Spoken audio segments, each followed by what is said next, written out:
ఓ పిల్ల ఉంది బయట, ఎవరమ్మా అన్నాను. మీతో మాట్లాడాలి. ఇప్పుడు మాట్లాడినమ్మా, ప్రవచనానికి వెళ్తున్నాను, టైం అంటే టైమే, అక్కడ నా కోసం ఓ 1000 మంది ఉంటే తప్పు, అది నేను లేటుగా వెళ్ళకూడదు, నేను వెళ్ళిపోవాలి, నేను మాట్లాడడం కుదరదన్నాను. అయ్యో నేను మాట్లాడడం అంటే ఏదో చర్చించడం కాదండి, ఒకసారి మిమ్మల్ని చూసి నమస్కారం పెట్టి వెళ్దామని అన్నాను. చూసావు కదా, తృప్తే కదా అన్నాను.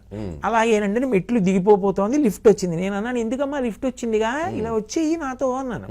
లిఫ్ట్ ఎక్కింది. నేను ఎందుకో అన్నాను, ఎందుకు చూడాలనిపించిందమ్మా నన్ను నీకు అన్నాను. చిన్నపిల్ల కదా అని.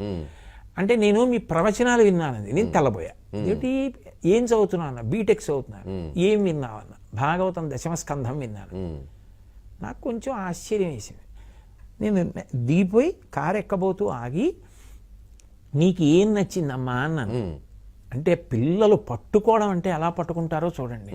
నేను ఎక్కడో చోట 10వ స్కంధం చెప్తూ చెప్పా, కాళీయమర్దనం అంటే కేవలం పావుని మర్దించడం అనుకోకండి.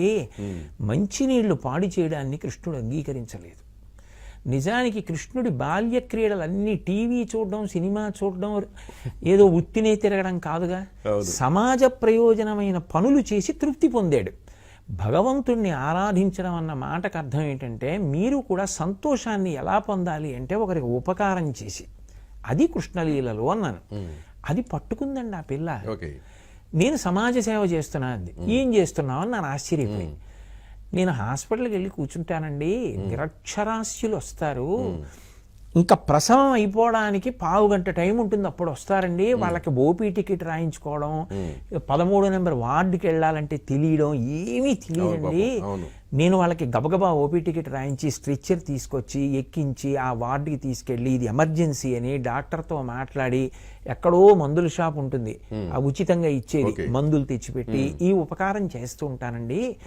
ఓ 2 గంటలో ఎంతో చేసి పెడుతూ ఉంటాను అంది. మీరు చెప్తే నమ్మరండి, నిజంగా నేను ఆశ్చర్యపోయా. అరే నేనెన్నడూ చేయలేదే ఇలా ఒక్కరోజు కూడా. ఒక పిల్ల ఇంత స్ఫూర్తి పొందిందని, అమ్మ వెనక్కి రాని మళ్ళీ మా ఇంట్లోకి తీసుకెళ్ళి నా భార్యని పిలిచి, పాపకు పసుపు కుంకాలు కొత్త బట్టలు పెట్టని, అమ్మ చక్కగా ఇలాంటి పనులు చేయని చెప్పా. ఇది ఒకసారి లైవ్లో చెప్పానండి. నాకు ఎన్ని ఉత్తరాలు వచ్చాయోనండి. బీటెక్ చదువుకుంటున్న పిల్లలు, మెడిసిన్ చదువుకుంటున్న పిల్లలు, డిగ్రీలు చేస్తున్న వాళ్ళు, మేము కూడా దీన్ని స్ఫూర్తిగా తీసుకుని, ఇదిగో ఇది చేస్తున్నాం, ఇది చేస్తున్నాం, ఇది చేస్తున్నాం అంటే, ఒక్క మంచి మాట చెప్పగలిగితే పిల్లలు పట్టుకుని చేయడానికి ఎంత సిద్ధంగా ఉన్నారు అన్నదానికి ఇంతకన్నా ఉదాహరణ ఉంటుందండి. అందుకే నాకు పరమ నమ్మకం యువత పట్టుకుంటారు అని. ఎక్కడికి ఏ ఊరు వెళ్ళినా ఇప్పుడు నియమం పెట్టుకున్నా, ఎవరన్నా పిలవాలి కానీ అది ప్రాథమిక పాఠశాల అయినా సరే వెళ్ళి పిల్లలకి ఏదో ఒకటి చెప్తుంటాను. నాకు అది ఒక గొప్ప సంతోషం అండి.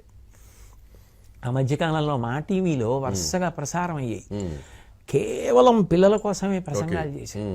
ఎందుకని అంటే అది నా కర్తవ్యం ఏమో అనిపించింది ఈ సంఘటనలు చూసిన తర్వాత. గొప్ప తృప్తినిచ్చిందండి అది నాకు. అంతేగా మరి. అవునండి. ఇప్పుడు మీ ప్రవచనం విని ప్రభావితమై స్ఫూర్తితో చేయటం అంటే అది అంతకంటే మీ లక్ష్యం నెరవేరింది. ఫలానా చాగంటి కోటేశ్వరరావు వల్ల ప్రేరణ పొందానని ఆ అమ్మాయి చేసినప్పుడు 10 ప్రాణాలు నిలబడితే చాలు కదా. నేను పడ్డ శ్రమ, నేను చెప్పిన మాట ఉపయోగపడింది.